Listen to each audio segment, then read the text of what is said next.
ഹരികരണ സാറിനെ സംബന്ധിച്ച് എനിക്കെപ്പോഴും ഓർക്കുമ്പോൾ ഞാനെപ്പോഴും അദ്ദേഹത്തിൻ്റെ ഹിസ് മാസ്റ്റേഴ്സ് വോയിസാണ്. സാർ എങ്ങനെ അനങ്ങുന്നു, സാർ എങ്ങനെ ചിന്തിക്കുന്നു, സാറിന് എന്താണ് ആവശ്യം. സാറ് ഒരു സ്ക്രിപ്റ്റിനകത്തൊരു പ്രത്യേക ഒരു പ്രോപ്സ് പറഞ്ഞാൽ അത് പ്രൊക്യൂർ ചെയ്യേണ്ടത് ഒരിക്കലും ഒരു അസിസ്റ്റൻ്റ് ഡയറക്ടർ അല്ല. അത് വന്നോ എത്തിയോ എന്ന് അന്വേഷിക്കുക മാത്രമേ അയാളുടെ ഡ്യൂട്ടി ഉള്ളൂ. പക്ഷെ എന്നിരുന്നാലും ഒരു പ്രൊഡക്ഷൻ സാരഥികൾ അവരാരായാലും ശരി, അവർ വിചാരിച്ചാൽ ഇത് പ്രൊക്യൂർ ചെയ്യാൻ പറ്റത്തില്ല എന്ന് അറിയാമെങ്കിൽ ഞാൻ തന്നെ അത് പോയി എൻ്റെ സ്കൂട്ടർ എടുത്ത് ഈവൻ ബർമാബസാരി വരെ പോയി തപ്പിപ്പിടിച്ച് സാറിൻ്റെ കൊള്ളാലോടൂ ഇങ്ങനെ വരെ സ്മാർട്ടാവാൻ. അപ്പോൾ ചോദിക്കുക അതൊരു സ്മാർട്ടാവലല്ലേ? അത് എപ്പോഴും നമ്മൾ അങ്ങനെ ഒരാളുടെ കൂടെ നമ്മൾ ശിക്ഷപ്പെടുമ്പോൾ അദ്ദേഹം ചെയ്യുന്ന ജോലിയിലേക്ക് നമുക്ക് കടന്നു ചെന്ന് നമുക്ക് ചെയ്യാൻ ഒക്കത്തില്ല. അപ്പോൾ അദ്ദേഹത്തിന് വേണ്ടുന്ന കാര്യങ്ങൾ സ്വരൂപിച്ച് കൊടുക്കുക എന്നുള്ളത് നമ്മുടെ ഒരു ഡ്യൂട്ടിയാണ്. ഒപ്പം അങ്ങനെയല്ലേ അയാളുടെ മുമ്പിൽ നമ്മൾ സ്മാർട്ടാകുക. നമ്മൾ ഏത് ജോലിക്കും നമ്മൾ മിടുക്കനാണെന്ന് നമ്മൾ സ്ഥാപിക്കേണ്ടത് ഇങ്ങനത്തെ സന്ദർഭങ്ങൾ വരുമ്പോഴാണ്. അല്ലാതെ നമ്മൾ അദ്ദേഹം ചെയ്യുന്ന ജോലിയിൽ പോയി ഞാൻ മിഡ്ഷോട്ട് ക്ലോസപ്പ് പറഞ്ഞു കൊടുക്കണോ, സ്ക്രിപ്റ്റിലെ ഡയലോഗ് ശരിയില്ലെന്ന് പറഞ്ഞു കൊടുക്കാൻ പറ്റുമോ? നമുക്ക് പലതും തോന്നാമായിരിക്കാം, ഇതൊന്നും നമുക്ക് പറ്റത്തില്ല. അപ്പം ഞാൻ എപ്പോഴും അദ്ദേഹത്തിൻ്റെ മുമ്പിൽ വളരെ സ്മാർട്ടായിട്ടുള്ളൊരു അസിസ്റ്റൻ്റ് ആകാൻ ശ്രമിക്കുകയും ഒരു നല്ല പരിധി വരെ അങ്ങനെയായിരുന്നു. ഡബ്ബിംഗ് തിയേറ്ററിലൊക്കെ സാർ എങ്ങനെ പൈലറ്റ് ട്രാക്കിൽ പറയിപ്പിച്ചിട്ടുണ്ടോ അതുപോലെ തന്നെ പറയിപ്പിക്കാൻ ശ്രമിക്കും. നമ്മുടെ പൃഥ്വിയുടെയൊക്കെ അച്ഛനില്ലേ സുകുമാരനൊക്കെ പറയും, താടാ ഇത് DYSP ഉണ്ടല്ലോ, പിന്നെ ഇൻസ്പെക്ടർ ചെളിയണോ? ഡബ് ചെയ്യുന്ന സമയത്ത് പറയുന്നതാണ്. DYSP ഹരിഹര സാറ് DYSP ഉള്ളപ്പോൾ എന്തിനാണ് ഇൻസ്പെക്ടറുടെ ആവശ്യമുണ്ടോ? മറ്റൊന്നുമല്ല, സാറെങ്ങനെയാണ് ആ പൈലറ്റ് ട്രാക്കിൽ പറയിപ്പിച്ചിരിക്കുന്നത് അതുപോലെ പറയിപ്പിക്കാനുള്ള ഒരു താല്പര്യം. അല്ലെങ്കിൽ അത് അങ്ങനെയല്ലേ വേണ്ടുന്നത്. അങ്ങനെ എൻ്റെ ഞാൻ പറഞ്ഞതൊന്നും മറ്റൊന്നുമില്ല, ഈ അങ്ങനെയുള്ളൊരു ഒരു ഗുരുകുലമായിരുന്നു എനിക്ക്. അതുകൊണ്ട് തന്നെ ഒരിക്കലും ഞാൻ വേറൊരു ഡയറക്ടറുടെ കീഴിൽ ജോലി ചെയ്യാൻ ഒരിക്കലും തന്നെ സാറിനോടുള്ള സമയത്ത് ആഗ്രഹിച്ചിട്ടില്ല. കാരണം എന്നാൽ തന്നെ സാറിൻ്റെ ഒരു ഭയങ്കരമായിട്ടുള്ള ഒരു discipline and an earnest effort to make a good film. ഒരു സീൻ സാറിനെ കിട്ടുക എത്രമാത്രം ഭംഗിയാക്കാൻ വേണ്ടി അതിനുവേണ്ടി നിൽക്കുക, അതിനൂടെ നിലകൊള്ളാൻ കാണിക്കുന്ന ആ ഒരു പരിശ്രമം എന്നെ ഭയങ്കരമായിട്ട് ഞാൻ ഒരു പക്ഷേ പലതും ഞാൻ what I am today the very little എന്നെ എപ്പോഴും അതിലേക്ക് ഊർജ്ജസ്വലനാക്കുന്ന ഒരു വികാരം എപ്പോഴും സാറെന്ന ഒരു റോൾ മോഡലാണ്. അതുകൊണ്ട് തന്നെ വളരെ വിചിത്രമായി തോന്നാം ഒരുപക്ഷെ എൻ്റെ ആദ്യ സിനിമയുടെ പൂജാവേളയിൽ ഒരു ശിഷ്യൻ തൻ്റെ ഗുരുനാഥൻ ഉണ്ടാവരുതേ എന്ന് ഞാൻ പ്രാർത്ഥിച്ചു. ഇദ്ദേഹമുണ്ടാത്ത ഒരു ദിവസം ഉണ്ടെങ്കിൽ ആ ദിവസം മതി എൻ്റെ പൂജ. കാരണം ഇദ്ദേഹത്തിൻ്റെ മുമ്പിൽ നിന്ന് ഞാൻ start camera cut it, how do I say, എനിക്കതിന് ശബ്ദം പൊങ്ങില്ല, എനിക്ക് പറ്റില്ല, ഇങ്ങനെ നിൽക്കാൻ പറ്റില്ല അദ്ദേഹത്തിൻ്റെ മുമ്പിൽ. അപ്പോൾ അതിന് നോക്കി സാറിൻ്റെ ഏതൊരു ഷൂട്ടിൻ്റെ സമയം വന്നപ്പോൾ എനിക്കറിയാം സാറിൻ്റെ ഷൂട്ട് നടക്കുന്ന സമയത്ത് ഇന്ദ്രനും ചന്ദ്രനും പറഞ്ഞാലും ശരി സാറ് പോയില്ല. അത്രയും വർക്കിനോട് ഭയങ്കര എന്താ പറയുക, വർക്കോളിക്കിൻ്റെ ടു ദ എക്സ്ട്രീം, അതിനൊരു സൂപ്പർലേറ്റീവ് ഉണ്ട്, അത് നമുക്ക് പറയാം. അപ്പോൾ അങ്ങനത്തെ ഒരു സിറ്റുവേഷനകത്ത് ഞാൻ എൻ്റെ പൂജ അങ്ങനെ നോക്കി വെച്ചു. എന്നിട്ട് എന്ത് ചെയ്യാൻ, ഗുരുനാഥൻ ഉണ്ടാവണമല്ലോ. അപ്പോൾ ഗുരുനാഥനൊരു ഗുരുനാഥനുണ്ട്, M. കൃഷ്ണൻ നായർ സാർ. സാറിനെ പോയി ഞാൻ വിളിച്ചു, സാർ ഇങ്ങനെ ഹരിഹര സാർ ഉണ്ടാവില്ല, എനിക്ക് സാറെങ്കിലും ഇത് വന്നാൽ. അതെന്താണ് വരനില്ലാത്ത? സാറിങ്ങനെ ഷൂട്ടിലാണ്. അവനങ്ങനെ ഷൂട്ടെന്ന് പറഞ്ഞാൽ അതെ സാർ, സാറ് വന്നാൽ എനിക്ക് ഗുരുവില്ലെങ്കിൽ സാറിൻ്റെ ഗുരുവല്ലേ, സാറ് വന്നാലും മതി. അങ്ങനെ ഗുരുനാഥനെ കൊണ്ടാണ് ഞാൻ പൂജ ചെയ്യിപ്പിച്ചത്. ഈ മോഹങ്ങൾ പൂണിഞ്ഞല്ല സ്ഫടികത്തിൻ്റെ 100-ാം ദിവസം സാറ് ട്രോഫി, എനിക്ക് സാറാണ് ട്രോഫി തരുന്നത്. അപ്പോൾ ട്രോഫി തന്ന സമയത്ത് അത് കണ്ടസ്റ്റ് ചെയ്ത ആരോ പറഞ്ഞു, സാർ 2 വാക്ക് പറയാമെന്ന് പറഞ്ഞു. അപ്പോൾ ഞാൻ ഈ കാര്യം അവിടെ പറഞ്ഞു. ഈ ലോകത്ത് കാണില്ല ഒരു ഗുരുനാഥൻ തൻ്റെ ശിഷ്യൻ്റെ പൂജയ്ക്ക് വരരുതേ എന്ന് പ്രാർത്ഥിച്ച ഒരു ശിഷ്യൻ. ഞാനിതങ്ങ് പറഞ്ഞു കഴിഞ്ഞപ്പോൾ തന്നെ ഒരു 10,000 പേരുടെ കൂട്ടായ്മയാണ്. Everybody taken A bag. ഇതെന്താണ്? സാറും സ്റ്റേജിൻ്റെ അടുത്ത് ഇങ്ങനെ നിൽക്കുക. സാറും ഇങ്ങനെ ഭയങ്കര കുറച്ച് ഷോക്കായിട്ട് ഇങ്ങനെ നിന്നു. എന്നിട്ട് ഞാൻ പറഞ്ഞു, മറ്റൊന്നുമല്ല, ഈ സാറിൻ്റെ മുമ്പിൽ, എൻ്റെ ഗുരുനാഥൻ്റെ മുമ്പിൽ നിന്ന് എനിക്കൊരു ഷോർട്ട് ഇൻ ആക്ഷൻ പറയാൻ പറ്റുമോ? I found it very difficult. അപ്പോൾ ഞാൻ ആഗ്രഹിച്ചു, ഞാൻ പ്രാർത്ഥിച്ചു. എന്നിട്ട് ഞാൻ സാറിൻ്റെ ഗുരുനാഥനെ കൊണ്ടുവന്ന് പൂജ ചെയ്തു. ഞാനത് പറഞ്ഞ് തീർന്നില്ല, എൻ്റെ പിറകിൽ ഒരു കൈ ഇങ്ങനെ വന്നങ്ങ് തൊട്ടു. ഞാൻ തിരിഞ്ഞു നോക്കിയപ്പോൾ സാറിൻ്റെ അല്ലെ തന്നെ വളരെ വളരെ പവർഫുള്ളായിട്ടുള്ള കണ്ണുകളാണ്. സാറിൻ്റെ കണ്ണുകൾ കണ്ടിട്ടില്ലേ? ഈ കണ്ണുകളിങ്ങനെ ഉപ്പൻ്റെ കണ്ണ് പോലെ ഇങ്ങനെ ചുമന്ന് തൊട്ട് തന്നെ ഇങ്ങനെ നോക്കുകയാണ്. എനിക്കത് പറയുമ്പോൾ തന്നെ ഗൂസ് ബംപിൾസ് കമ്മിങ്. എന്നെ ഇഷ്ടപ്പെടുത്തിയ വേറൊരു കൗതുകം അവിടെ ഉണ്ടായിരുന്നു. അസിസ്റ്റൻറ്റ് ഡയറക്ടറായിട്ട് ഞാൻ സാറിൻ്റെ കൂടെ, അതും ഒരു ചുമതലയുള്ള അസിസ്റ്റൻറ്റ് ഡയറക്ടറായിട്ട് വർക്ക് ചെയ്യുന്ന കാലഘട്ടത്തിലും ദിലീപ് കുമാറും രാജേഷ് ഖന്നയും രാജ് കപൂറും ഒക്കെ വളരെ എപ്പോഴും തന്നെ ഈ സെറ്റുകളിലെല്ലാം പല ഷൂട്ടുകളുമായി വരുമ്പോൾ ഇവിടെ ജോലി ഇട്ട് വെച്ച് ഇത് കാണാൻ വേണ്ടി രാജ് കപൂർ വന്നു എന്നറിഞ്ഞിട്ട് ദൈവം എത്ര ഫ്ലോർ ഓടി ഇറങ്ങി. കാരണം അസിസ്റ്റൻറ്റ് ഡയറക്ടറാകുന്നതിന് വേണ്ടി പോകുന്ന മുൻപ് എന്നെ സ്വാധീനിച്ച് എന്നെ ഇഷ്ടപ്പെടുത്തിയൊരു സിനിമയുണ്ട് അദ്ദേഹത്തിൻ്റെ, മെരനാം ജോക്കർ. അപ്പോൾ ഈ മെരനാം ജോക്കർ അതിൽ കണ്ട രാജ് കപൂറിനെ കാണാൻ വേണ്ടി വിജയവാഹിനിയിൽ ഏതാണ്ട് 10 ഫ്ലോറോ 8 ഫ്ലോറോ മറ്റുണ്ട്. ഏത് ഫ്ലോറിലാണെന്ന് അറിയില്ല. ഓരോ ഫ്ലോറുകളും ഓടി നടക്കുക. അങ്ങനെ 2 മണിക്കൂർ തിരിച്ചോടി സാറിൻ്റെ സെറ്റിൽ വരുമ്പോൾ സാറ് വെയിറ്റ് ചെയ്തിരിക്കും, ഇരിപ്പുണ്ടായിരിക്കും. ഞാൻ എവിടെ ആയിരുന്നു? സർ, ഇയാൾ എവിടെ ആയിരുന്നു? താനൊരു കാര്യം ചെയ്യേ, മനസ്സിലായി എവിടെ ആയിരുന്നു എന്ന് മനസ്സിലായി. താനൊരു കാര്യം ചെയ്യേ, ദിലീപ് കുമാറിനെ കാണാൻ പോയോ? ആരെ താൻ കാണാൻ പോയത്? ആരെയാ?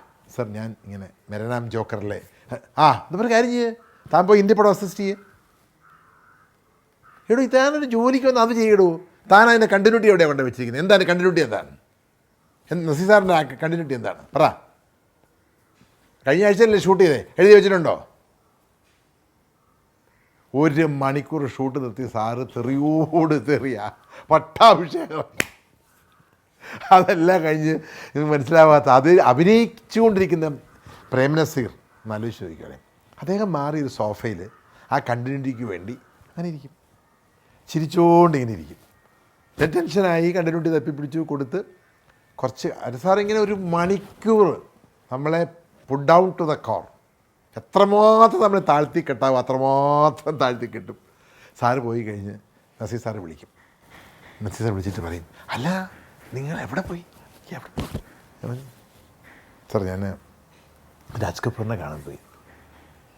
കണ്ടോ? പുള്ളി എങ്ങനെയാ? ഇതിൻ്റെ യാതൊരു തരത്തിലുള്ള ടെൻഷനൊന്നും കാരണം അദ്ദേഹം അഭിനയിച്ചുകൊണ്ടിരിക്കുകയാണ്. അദ്ദേഹം അവിടെ 3/4 മണിക്കൂർ ബിക്കോസ് ഓഫ് ഹും അതിന് ചുമതലപ്പെട്ട അസിസ്റ്റൻറ്റ് ഡയറക്ടർ ഈ സെറ്റ് വിട്ടേച്ച് വേറെ ഫ്ലോർ വഴി തെടി നടക്കുക രാജ് കപൂറിനെ കാണാൻ വേണ്ടി. അപ്പോൾ ഈ രാജ് കപൂറിനെ കാണാൻ വേണ്ടി കണ്ടതിൻ്റെ വിശേഷം സാർ എന്നോട് നസീർ സാർ ചോദിക്കുകയാണ്. ഞാനൊരു കാര്യം പറയാം, നസീർ സാറിനെ പോലെ മലയാള സിനിമയല്ല, ഇന്ത്യൻ സിനിമയിൽ ഇങ്ങനെ ഒരു നടൻ, ഇത്രയും എളിമയുള്ളൊരു നടൻ, മനുഷ്യരോട് എങ്ങനെ പെരുമാറണം. മനുഷ്യൻ, ഈ ലോകത്തുള്ള മനുഷ്യരൊക്കെ എല്ലാവർക്കും വിലയുള്ളവരാണ്. അതവൻ വലിയവനായാലും ശരി, ഏറ്റവും താഴ്ന്നു നിൽക്കുന്ന ആളായാലും ശരി, എല്ലാവരോടും ആ ഒരു മാനുഷിക കണ്ണോടെ കണ്ടിരുന്ന ഒരു വലിയൊരു എന്താ പറയുക, വലിയൊരു മനസ്സിൻ്റെ ഉടമയാണ് നസീർ സാറ്. നസീർ സാർ എന്നെ വളരെ എൻകറേജിങ്ങുമാണ്. പറയാം, പല സിനിമകളിലും നസീർ സാറിന് വളരെ വളരെ വളരെ പെർട്ടിക്കുലറായിട്ട് ബദ്രനെ ഫ്രീ ആണോ, എന്താ ഇങ്ങോട്ട് തന്നെ സീനൊന്ന് വായിച്ച്. എൻ്റെ മുകളിൽ വേറെ അസിസ്റ്റൻസ് അസോസിയേറ്റ് ഡയറക്ടേഴ്സ് ഉള്ളപ്പോൾ സാർ എന്നെ തന്നെ പിക്ക് ആൻഡ് ചൂസ് ചെയ്ത് വിളിക്കും. എന്തിനാണെന്നറിയോ? ഞാൻ വായിച്ചു കൊടുക്കുന്ന ആ ട്രെൻഡല്ലേ, ടെൻഡർ വളരെ ഇങ്ങനെ കാഷ്വലായിട്ട് വായിച്ചു കൊടുക്കുന്ന കാര്യം നമ്മളിലെ ഒരു അടങ്ങാത്ത ഒരു നടനുണ്ടല്ലോ, അതാകാൻ കൊതിച്ചു പോയിട്ട് ആകാൻ പറ്റാതെ പോയൊരു നടൻ നിൽക്കുകയാണ്. അപ്പം അഭിനയിക്കേണ്ട വല്ലവരും ആണെങ്കിൽ പോലും, അല്ലെങ്കിൽ നസീർ സാർ ആണെങ്കിൽ പോലും, നസീർ സാർ അഭിനയിക്കേണ്ടത് ഞാൻ ആ ട്രെൻഡിൽ വായിച്ചു കൊടുക്കും. സാർ അതെപ്പോഴും ഇഷ്ടപ്പെട്ടിരുന്നു. അന്നത്തെ കാലത്തൊക്കെ ഡയറക്ടറല്ലാതെ ഒരു നടനോട് അഭിനയിക്കേണ്ട അല്ലെങ്കിൽ ഡയലോഗിൻ്റെ ശൈലി പറയുക എന്നൊക്കെ പറയുന്നത് that was A biggest mistake. വലിയൊരു ഗ്രാമർ മിസ്റ്റേക്കാണ്. കാര്യം അതൊന്നും വേണ്ട, അത് താനെ ട്രെൻഡൊന്നും പറയണ്ട, ഡയലോഗ് പറഞ്ഞാൽ ഞാൻ ഡയലോഗ് പഠിക്കട്ടെ എന്ന് പറയുന്നൊരു കാലഘട്ടം എന്ന് വിചാരിച്ചോളൂ. പക്ഷെ അപ്പം തന്നെ ആ ഒരു ലിബേർട്ടി ഇല്ലേ നമുക്ക്. അതായത് ഒരു ഡയറക്ടർ എന്ന് പറഞ്ഞാൽ he's an all in all. ഒരു നടൻ എങ്ങനെ ചലിക്കണം, ഒരു നടൻ്റെ ശരീരഭാഷ എന്തായിരിക്കണം, ഒരു നടൻ നോക്കുമ്പോൾ ആ കണ്ണുകളിൽ അപ്പോൾ എന്തുണ്ടായിരിക്കണം, ഓരോ വാക്കുകളും എങ്ങനെ ചലിപ്പിക്കണം, ഓരോ വാക്കുകളും എങ്ങനെയാണ്, എവിടെയാണ് മൃദുലമായി സംസാരിക്കേണ്ടത്, എവിടെയാണ് ഹാർഷാവേണ്ടത്, എവിടെയാണ് പുള്ളി കോമ, എവിടെയാണ് ശ്വാസം എടുക്കേണ്ടത്, ഇതെല്ലാം ഒരു സംവിധായകൻ അറിഞ്ഞിരിക്കണം. അല്ലെങ്കിൽ അത് അയാൾ തന്നെ നിന്ന് വരണം, അതറിയാവുന്നവരാണെങ്കിൽ. അപ്പം അത് എത്രമാത്രം ആഴത്തിൽ ഞാനന്ന് മനസ്സിലാക്കിയിരുന്നോ എന്ന് എനിക്കറിയില്ല. പക്ഷെ എനിക്കതിങ്ങനെ നമ്മളിലെ ഒരു അടങ്ങാത്ത ദാഹം നാട്യത്തോടുള്ളത് കൊണ്ട് ഞാനതിങ്ങനെ വളരെ അത് ഡിസർവ് ചെയ്യുന്ന ട്രെൻഡിൽ, അല്ലെങ്കിൽ അത് അർഹിക്കുന്ന ഒരു ട്രെൻഡിൽ പറഞ്ഞു കൊടുക്കാൻ ശ്രമിക്കുന്ന സാറിന് വളരെ കൗതുകമായിരുന്നു. എനിക്കിപ്പോഴും ഞാൻ പറയാം, ഒരിക്കലും നമ്മുടെ ആ ഒരു വളർച്ച കാലഘട്ടത്തിൽ നസീർ സാറിനെ എനിക്ക് മറക്കാനേ ഒക്കത്തില്ല. കാര്യം ഒരിക്കൽ പോലും ഏറ്റവും കൂടുതൽ ഞാൻ അസിസ്റ്റൻ്റ് ഡയറക്ടർ ആയിരിക്കുന്ന കാലഘട്ടത്തിൽ അസിസ്റ്റ് ചെയ്യപ്പെട്ടിട്ടുള്ളത് സാറിൻ്റെ പടങ്ങളാണ്. ഒരിക്കൽ പോലും ഒരു മനുഷ്യരോടും നെറ്റ് ചുള്ളിച്ച് ഞാൻ കണ്ടിട്ടില്ല. ഹാർഷായിട്ടൊരു വാക്ക് ഉപയോഗിച്ചിട്ടേയില്ല.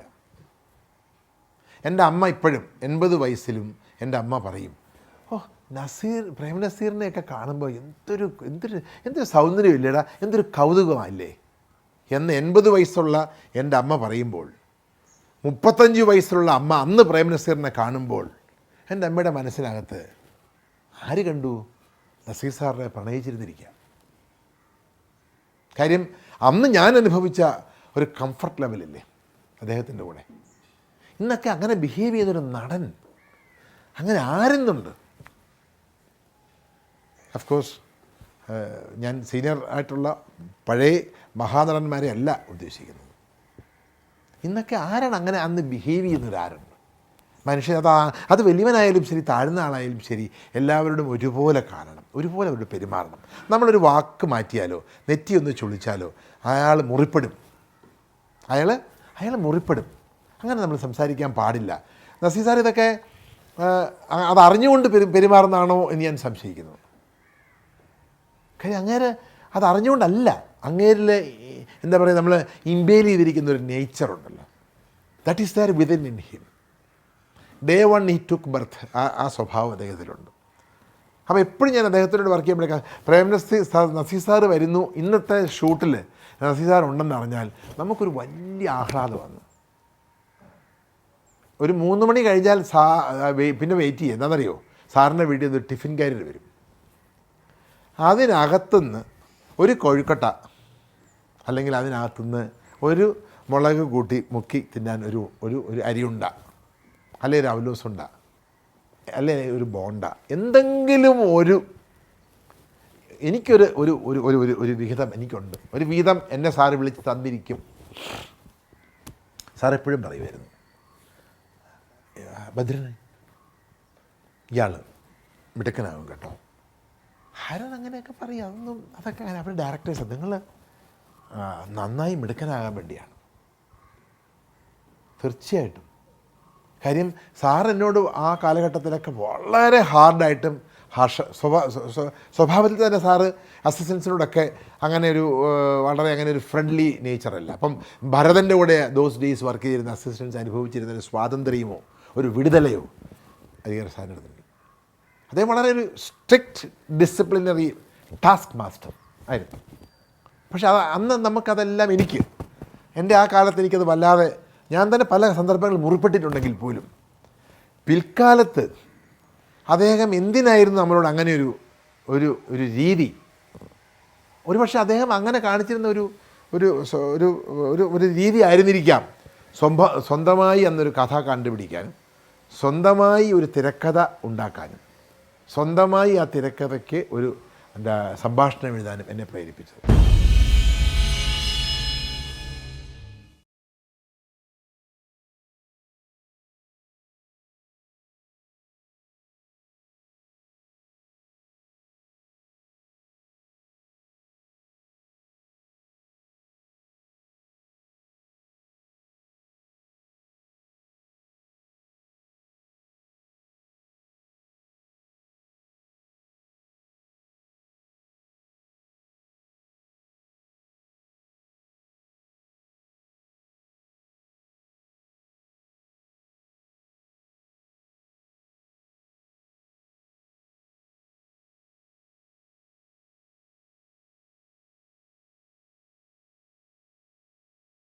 കാര്യം സാറ് പലപ്പോഴും പറയും, ഈ ഇംഗ്ലീഷ് മീഡിയത്തിലൊക്കെ പഠിച്ചു വന്ന് ചെയ്ത് എന്താ താൻ എന്താ ഈ പറയുന്നത്, മലയാളമാണ് സംസാരിക്കുന്നത്, മലയാളം. കാര്യം അന്ന് ഇംഗ്ലീഷ് മീഡിയത്തിലൊക്കെ പഠിച്ചതും പിന്നെ റെസിഡൻഷ്യൽ സ്കൂളിൽ പഠിച്ച് കോളേജിൽ പോയി വലിയ ഈ 2 വർഷം കഴിഞ്ഞപ്പോൾ ഡിസ്കണ്ടിന്യൂ ചെയ്ത് സിനിമയിലേക്ക് വന്നു. അപ്പോൾ അന്ന് സെറ്റിൽ കൂടുതൽ ഉപയോഗിച്ചിരുന്ന ഭാഷ തമിഴാണ്. തമിഴ് നമ്മൾ വന്ന സമയം തമിഴ് നമുക്ക് ഒരു ശരിയാവില്ല.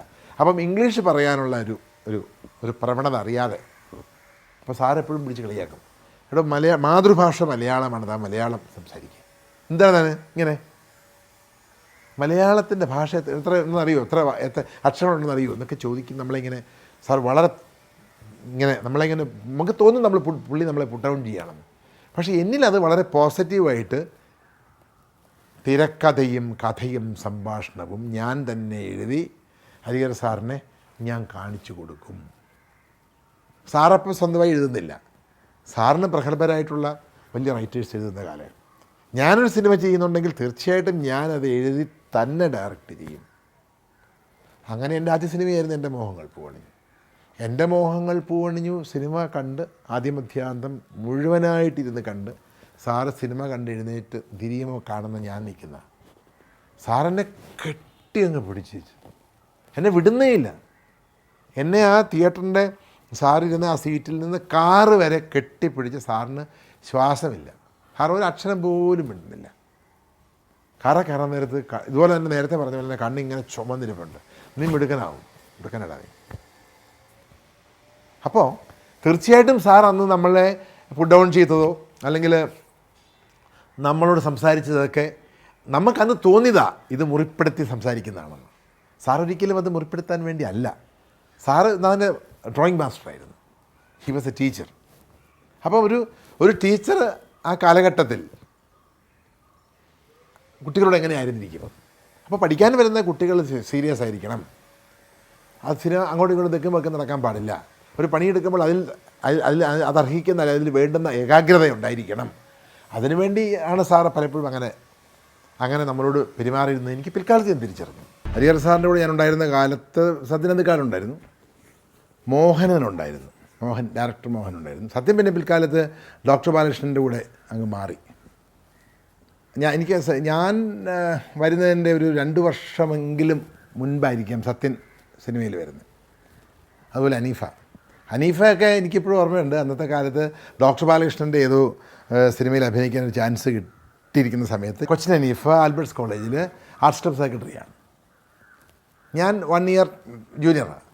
അപ്പം ബോഡി എൻ്റെ മുറിലേക്ക് വന്നു, ഇന്ത്യയിലുള്ള ഏറ്റവും നല്ല 2 പാൻറ്റും അന്ന് ആ ഗാനമേളക്കിട്ട് ആ ജോസ് പ്രദേശി തയ്ച്ച സൂട്ടും ഇതെനിക്കൊന്ന് വേണം. ഞാൻ ഹനീഫേ, ഞാൻ അഭിനയിക്കാൻ പോലേ, നല്ല എവിടെ വേഷം ഇരിക്കുന്നത്, നല്ല 2 വേഷമൊക്കെ ആയിട്ട് ഞാനൊന്ന് പോട്ടെ എന്ന് പറഞ്ഞ് പുള്ളി എൻ്റെ ഡ്രസ് ബുക്ക് മേടിച്ച് മദ്രാസിലേക്ക് പോകുന്നു. അതുപോയി പുള്ളി അവിടെ ഏതാണ്ടൊരു സിനിമയ്ക്കകത്ത് വള്ളത്തിലിടുന്ന നടന്മാരെ അനുകരിക്കുന്ന ഒരു വേഷമൊക്കെ കിട്ടി പുള്ളി ആ ഡ്രസ്സൊക്കെ എടുത്ത് തിരിച്ചിങ്ങനെ വരുന്നു. പിന്നെ ഞാൻ സിനിമയിലേക്ക് കടന്നു ചെല്ലുമ്പോഴാണ് സത്യൻ വാസ് ദർ. ഹരിഹര സാറിൻ്റെ അപ്പം വർക്ക് ചെയ്യുന്നുണ്ട്, കോളേജുകളിലും മറ്റും സത്യം വർക്ക് ചെയ്തുകൊണ്ടിരിക്കുകയാണ്. ഞാനും സത്യനും അതെ കറക്റ്റ്, ഞാനും സത്യനും അയലത്തെ സുന്ദരി, അതും ഞാൻ വരുമ്പം പകുതി നിൽക്കുകയാണ്. ഞാൻ വരുമ്പോൾ ഈ അയലത്തെ സുന്ദരിയിൽ സത്യനും ഉണ്ട്, ചന്ദ്രകുമാറും ഉണ്ട്, പി ചന്ദ്രകുമാർ ഡയറക്ടറുണ്ട്. പിന്നെ ഞാൻ സാറിനോടൊപ്പം സജീവമായി കഴിഞ്ഞപ്പോഴത്തേക്കും സത്യൻ ഡോക്ടർ ബാലകൃഷ്ണൻ അടുത്തോട്ട് പോയി. പിന്നെ ഡയറക്ടർ മോഹൻ ഉണ്ടായിരുന്നല്ലോ. ആക്ച്വലി മോഹൻ ഹരിഹരൻ സാറിൻ്റെ അടുത്ത് പോകാനുണ്ടായൊരു കാരണമാണ് സാറിൻ്റെ അടുത്തോട്ട് ഞാൻ സജീവമായത്. കാര്യം മോഹൻ സാറിൻ്റെ ഫസ്റ്റ് അസിസ്റ്റൻ്റാണ്. അപ്പോൾ മോഹന് പെട്ടെന്ന് ദേഷ്യം വരും. മോഹനോട് എന്തെങ്കിലും ഒരു കാര്യം നമ്മൾ ഒന്ന് പറഞ്ഞ് രണ്ട് പറഞ്ഞ് മൂന്നാമത് വീണ്ടും അത് പറഞ്ഞു കഴിഞ്ഞാൽ മോഹന് അതങ്ങനെ കടിക്കുമായിരുന്നു. അപ്പോൾ എന്തോ സാറിനോടെന്തോ സംസാരത്തിനകത്ത് മോഹൻ എന്തോ സന്തുഷ്ടി തോന്നി. മോഹൻ ആ ഷെഡ്യൂളിന് ഇല്ല. മോഹൻ അങ്ങോട്ട് പോയി. ഈ മോഹനം പോയി കഴിഞ്ഞപ്പോഴത്തേക്കും പിന്നെ സാറിന് ഒന്ന് പറയാനും കാര്യങ്ങൾ ചെയ്യിപ്പിക്കാനും ഒക്കെ സാറ് നോക്കുമ്പോൾ ഇതിനകത്ത് ആരുമില്ല. അപ്പോൾ സാർ എന്നെ വിളിക്കാൻ തുടങ്ങി. അപ്പോൾ സാർ എന്നെ വിളിക്കുന്നു. എൻ്റെ കയ്യിലുള്ള സ്ക്രിപ്റ്റിൽ സാറ് ഷോർട്ട് മാർക്ക് ചെയ്യുന്നു. അതൊക്കെ ഭയങ്കര മുഖം ആഹ്ലാദമാകാൻ തുടങ്ങി. മറ്റേത് നമ്മൾ ആകെ 2-3 കോപ്പി ഉണ്ടാവുകയുള്ളൂ. ആ കോപ്പി കണ്ട് ഞാനൊരു പകർപ്പെടുത്ത് ഞാൻ മാറി നിൽക്കും. എന്നിട്ട് ഇതിൽ നോക്കിയാണ് ആർട്ടിസ്റ്റിക്ക് ഡയലോഗുകളൊക്കെ ഞാൻ എത്തിക്കയറി പറഞ്ഞു കൊടുക്കുന്നത്, നേരത്തെ പറഞ്ഞ പോലെ.